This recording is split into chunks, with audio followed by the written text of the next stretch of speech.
All right, here are 5 things to know on this Thursday morning. The fire risk across the state is either high or very high today. The wildfire in Baileyville is about 30 acres right now. Firefighters have it about 80% contained.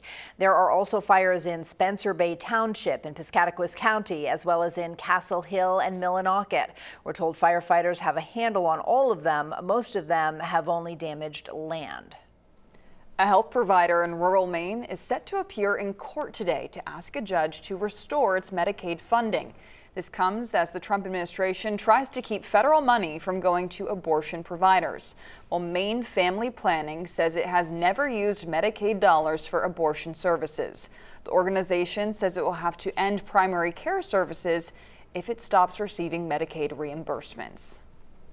People are being asked to avoid the water at several Maine beaches. That includes beaches in Kennebunkport, Scarborough, Camden, and Ogunquit. The Maine Department of Environmental Protection says there are elevated levels of Enterococcus bacteria, which can indicate that the fecal matter is contaminating the water. People are being asked to not go in the water until levels return to normal. The Ogunquit Fire Department says it is retesting and will update when it is safe to swim. The Maine CDC says a fox tested positive for rabies in Waterville. The animal was a gray fox from the Quarry Road Trail. It's the state's 4th positive rabies case in a fox this year. The CDC says the virus spreads through bites or scratches from infected animals. If you or your pet might have been exposed, you can find more information on the Maine CDC's website. A man who says he ran for the Milford School Board as a joke and then won is now stepping down.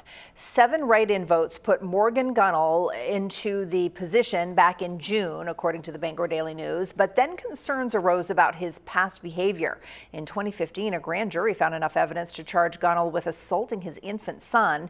He entered an Alford plea, which is not admitting guilt, but acknowledging that prosecutors had enough evidence to convict him. The Milford School Committee posted on social media saying Gunnell resigned his seat this week. And before we go, we want to remind you to join us for the Last Cup today. Among the other things, we're talking about a really interesting concept, which is when a speeding ticket is issued, the amount of the ticket is based on the person's income. We'll tell you where they're actually doing that and discuss this concept coming up. You can watch Last Cup for free later this morning on News Center Maine Plus, which you can download for free on Roku, Amazon Fire, or Apple TV.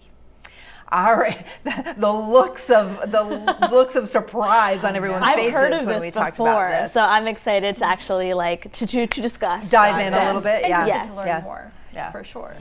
So weather-wise, I think all things considered, looking pretty good. Isolated chance of a shower this afternoon and evening. The coverage of that is pretty low, though. Humidity will be slow to depart, but it'll feel a lot more refreshing by tomorrow. Temperatures also much more reasonable now, getting into the 80s. Next chance of more showers is Sunday. All right, sounds good. Happy birthday, Lee. Have a great day.